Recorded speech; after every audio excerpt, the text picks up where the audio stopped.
Tere! Mina olen klaveriõpetaja Liisa Allik ja ma kutsun sind Kaia kooli klaverit õppima. Ma olen tegelenud muusikaga esimesest klassist saadik ja umbes viimased 7 aastat sellest ka õpetanud.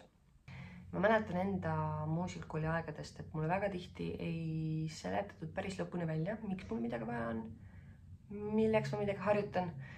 Ja ma arvangi, et see on minu õpetamismeetodit väga palju kujundanud. Seega ma tunnen, et enda tundides ma tahan, et õpilane saaks aru, miks ta midagi teeb ja et kõik need lood, mida me õpime, meeldiks eelkõige õpilasele iseendale. Sest see annab nii palju kaasa õppimisprotsessile. See on nii palju toredam, see on nii palju kiirem ja õpilasel on endal ka natukene see muusikaline ikkagi see vabadus ja ta saab teha ise valikuid.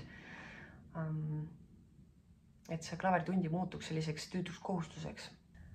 Minu juurde võivad tulla algajad, ka edasi jõudnud, kui sa oled võib-olla kunagi mänginud, on tekkinud paus vahele ja tahad asju meelde tuletada, siis tule aga Kaia kooli ja vaatame need asjad koos üle, õpime, harjutame ja vastame seda klaveri ja muusikamaailma koos.